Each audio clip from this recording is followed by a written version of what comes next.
ఓం గణానాన్త్వా గణపతిగుం హవామహే కవిం కవీనాముపమశ్రవస్తమం జ్యేష్ఠరాజం బ్రహ్మణాం బ్రహ్మణస్పద ఆనశృణ్వన్నోతిభిः सीदसादनं प्रणो देवी सरस्वती वाजेभिर्वाजिनीवती धीनामवित्रियवतु गुरुब्रह्मा गुरुर्विष्णुर्गुरुर्देवो महेश्वरः गुरुः साक्षात् परब्रह्म तस्मै श्रीगुरवे नमः। श्रीमहागणाधिपतये नमः। श्रीमहासरस्वत्यै नमः। श्रीगुरुभ्यो नमः। हरिः ओम्।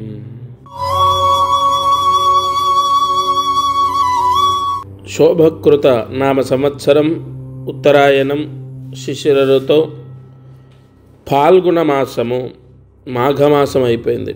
ఫాల్గుణ మాసము విదియ ఉదయం 11:30 వరకు, నక్షత్రం రేవతి నక్షత్రం రాత్రి 12:47 వరకు, వర్జము మధ్యాహ్నం 1:30 నుండి 3 గంటల వరకు, వారం మంగళవారం, వార దుర్ముహూర్తం ఉదయం 8:30 నుండి 9:30 వరకు. ఈరోజు రాహుకాలము చాలా అద్భుతం. మంగళవారం మధ్యాహ్నం 3 గంటల నుండి 4:30 వరకు, యమగండము ఉదయం 9 గంటల నుండి 10:30 వరకు. మార్చి 12వ తారీఖు 2024. ఇది వాల్టి పంచాంగ వివరణ. ఋషి వ్యాఖ్యము. విదియ రేవతి నక్షత్రం మంగళవారం. మీ ఇంట్లో పూజా మందిరంలో అమ్మవారి పటం ఉంటుంది. ఈశ్వరుడికి అనుసంధానంగా, వెంకటేశ్వర స్వామికి అనుసంధానంగా ఇలా ఉన్నా పర్వాలేదు. ఆ అమ్మవారి రూపానికి, ఆ అమ్మవారి పటానికి మందారపు పుష్పాన్ని సమర్పించండి. యోపాం పుష్పం వేద పుష్పవాన్ ప్రజావాన్ పశుమాన్ భవతి య ఏవం వేద యోపామాయతనం వేద ఆయతనవాన్ భవతి. ఈరోజు అమ్మవారి రూపం లక్ష్మీదేవి, పార్వతి, సరస్వతి. ఏ రూపమైన అమ్మవారి రూపానికి మందార పుష్పం సమర్పిస్తే చాలా విశేషమైన లక్ష్మీ యోగాన్ని ఆ ఇంటి యజమాని పొందుతారు. దత్తార్పణమస్తు. ఈరోజు దీపారాధన. ఇవాళ దీపారాధన సూర్యాస్తమయం తర్వాత చేయాలి. మట్టి ప్రమిదలో కొబ్బరి నూనె వేసి, నల్ల ఒత్తి వేసి ఇంటి బయట దీపం పెట్టండి. ఎందుకంటే మనం ఎంత కష్టపడ్డా, ఎన్ని పూజలు చేసినా, ఎన్ని పరిహారాలు చేసినా పిల్లలకు పెళ్ళిళ్ళు అవ్వట్లేదు, పిల్లలకు జాబులు రావట్లేదు, ఇంట్లో ఎప్పుడు గొడవలు చికాకులు, ఇంట్లో ఎప్పుడు మనస్పర్ధలు, లేదా ఇంట్లో చికాకులు, లేదా భార్యాభర్తలకు గొడవలు, లేదా భర్త మారాలి, లేదు ఎప్పుడు పిల్లలు ఏదో ఒక సమస్య తెచ్చిపెడుతూ ఉంటారు, చదవట్లేదు, మొండితనం, ఇలా ఇతరులు ఏదైనా చేయించినా, ఎవరైనా మనపైన ఏడ్చినా, తెలిసిన వాళ్ళల్లో బంధువుల్లో మన చెడు కోరుకున్నా ఇటువంటి సమస్యలు వస్తూ ఉంటాయి. మనం ఎన్ని చేసినా కూడా ఫలించవు. మనం బాగున్నామని ఏడ్చే వాళ్ళు ఉంటారు, బాలేకపోయినా ఏడ్చే వాళ్ళు ఉంటారు. కావున అటువంటి దోషాలు పోవడానికి బ్రహ్మయోగము అన్నటువంటిది వాళ్ళ సాయంత్రం ఉంది. 7:16 8 7 గంటల 16 నిమిషాల నుండి 8 మధ్యలో, 7 గంటల 16 నిమిషాల నుండి 8 మధ్యలో మట్టి ప్రమిదలో కొబ్బరి నూనె వేసి, నల్ల ఒత్తి వేసి ఇంటి బయట తులసి కోట దగ్గర దీపాన్ని వెలిగించండి. గాలి వస్తుంది, దీపం ఆరిపోకుండా ఒత్తి బాగా మందంగా లావుగా ఒత్తి వేయండి. ఈ దీపం వెలిగించడం ద్వారా మన పైన మన కుటుంబం పైన, మన పిల్లల పైన చెడు రాకుండా రక్షింపబడతాం. దత్తార్పణమస్తు. ఈరోజు అదృష్టమైశ్వర్యం.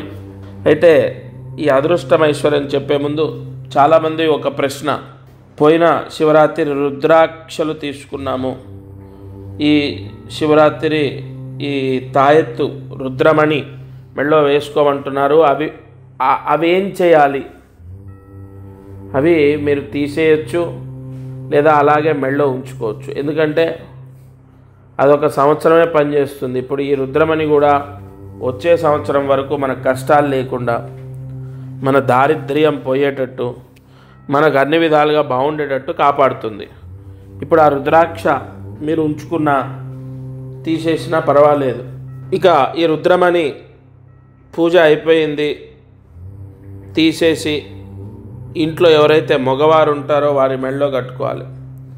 అందులో కూడా ఇంటికి పెద్ద ఎవరో వారి మెళ్ళో కట్టుకోవాలి. చాలామంది ఏం చేస్తున్నారంటే, మా అబ్బాయికి జాబ్ రావాలి, మా అబ్బాయికి కష్టాలు ఉన్నాయి, మా అబ్బాయి వేసుకోవచ్చా, ఇలాంటి ఆలోచన పెట్టుకోవద్దు. ఇంటికి ఎవరు పెద్దో వారు వేసుకోవాలి. ఒకవేళ ఆయన వేసుకోరు, ఇంట్రెస్ట్ లేదు, నమ్మరు అన్నప్పుడు అబ్బాయికి వేయండి. ఆడవారు ధరించరాదు. అది ధరించిన తర్వాత ఎటువంటి నియమాలు పాటించాల్సిన అవసరం లేదు.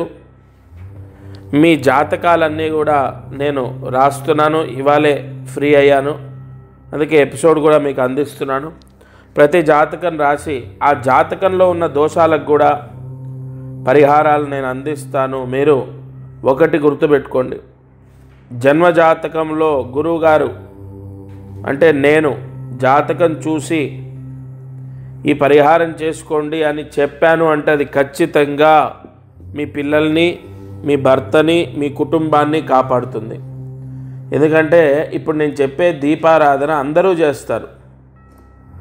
జాతకం ద్వారా చెప్పే పరిహారం అది ఎవరి జాతకం, వ్యక్తిగత జాతకంలో ఉన్న దోషాలు, కర్మ దోషాలను బట్టి ఉంటుంది. మీరు శివరాత్రి పరిహారం తీసుకున్న వారందరూ కూడా ఒక ఇంట్లో ఒకరి జాతకం నాకు ఇచ్చారు కాబట్టి తప్పకుండా నేను ఆ జాతకం చూసి మీకు నేనే నేరుగా ఫోన్లో మాట్లాడి జాతకం ఎలా ఉంది, ఏం చేసుకోవాలో చెప్తాను. మీరు మాత్రం తప్పకుండా ఆ పూజ చేసిన తాయెత్తు ఇంటి ద్వారానికి కట్టండి, లేదా ఇంట్లో ఎవరో ఒకరు మగవారు మెళ్ళో వేసుకోండి. ముఖ్యంగా ఇంటికి పెద్ద వేసుకుంటే చాలా మంచిది. అలాగే పూజ చేయని వాళ్ళు, చేయడం కుదరక చెయ్యక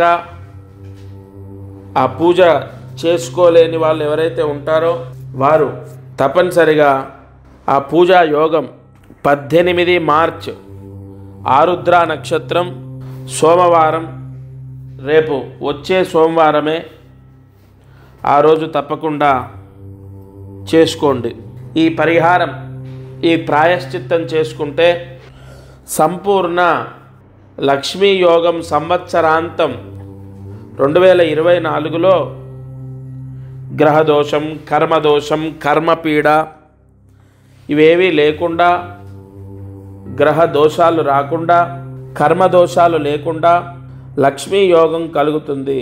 రేపు మహాశివరాత్రి ఒకవేళ చెయ్యని వాళ్ళు 18 మార్చ్ తప్పకుండా 18 మార్చు మహాముహూర్తం, ఆరుద్ర నక్షత్రం సోమవారం కలయిక, ఆ రోజు చేయొచ్చు.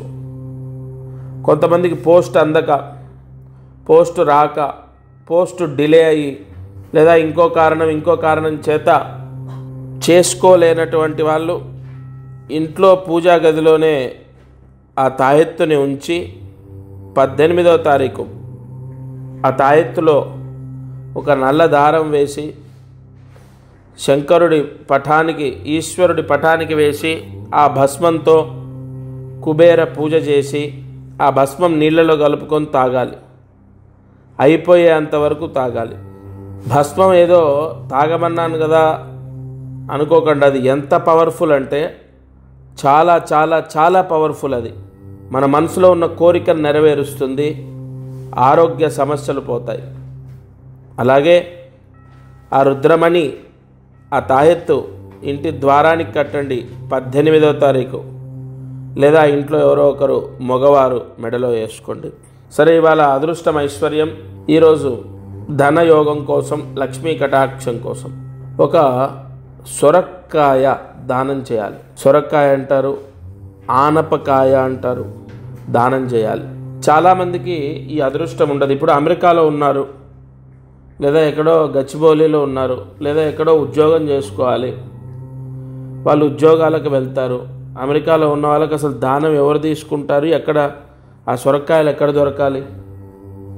అందుకే అందరికీ అన్ని అవకాశాలు రావు. ఇప్పుడు పనులు అవ్వట్లేదు, ఎన్ని పూజలు చేసినా మంచి జరగట్లేదంటే అన్నీ ఏ టైంలో ఎక్కడ ఏ విధంగా జరగాలో మనం చేసుకుంటూ వెళ్ళాలి. అమ్మవారు ఖచ్చితంగా ఫలితాన్ని ఇస్తుంది.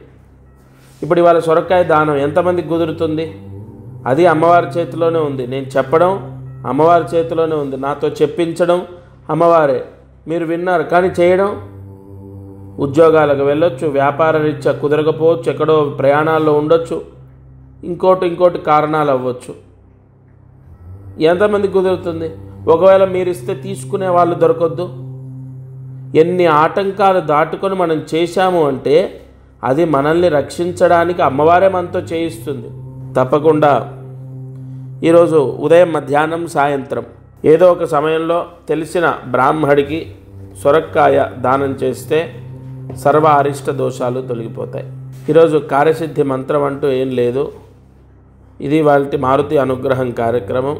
మీరందరూ కూడా కొన్ని కర్మలు మిమ్మల్ని జయించాలంటే ఇటువంటి దానాలు చేయాలి. ఈరోజు సాధ్యమైనంత వరకు, వీలైనంత వరకు ఈ దానం చేయండి. దానం ఎంతో గొప్పది. మీకు తెలిసిన వాళ్ళు, స్నేహితులతో కూడా చేయించండి. ఎందుకంటే అందులో 0.5% పుణ్యం మీకు వస్తుంది. మీరందరూ చేసిన దాంట్లో 10% పుణ్యం నాకు వస్తుంది. నాకు రావాలని నేను చెప్పలే, మీరు వద్దన్నా వస్తుంది, నేను వద్దన్నా వస్తుంది. కాబట్టి మీరు ఇతరులతో చేయించడం మీకు అంత యోగం, అంత కాపాడుతుంది. ఎందుకంటే ఇవాళ ఆ సొరకాయ దానం చేయటం అంతటి యోగం. తెలిసిన బ్రాహ్మడికి లేదా దగ్గరలో ఉన్న దేవాలయంలో అర్చకుడికి రాత్రి మీరు పడుకునే లోపు ఈ దానాన్ని ఆచరించండి. ఇది వాళ్ళ మారుతి అనుగ్రహం. సర్వే జనా సుఖినో భవంతు. దత్తార్పణమస్తు. అందరికీ నమస్కారం. ప్రతిరోజు ఈ కార్యక్రమాన్ని వీక్షిస్తున్న వాళ్లకు గమనిక, మనం చేసే పరిహారాలన్నీ సామూహికంగా అందరికీ చెప్పబడినటువంటివి. ఇక్కడ ఒక విషయాన్ని మీరు గ్రహించాలి. మానవ జన్మ, నేను కానీ మీరు కానీ ఎవరు జన్మనెత్తినా ఒక కర్మదోషంతోనే పుడతాం.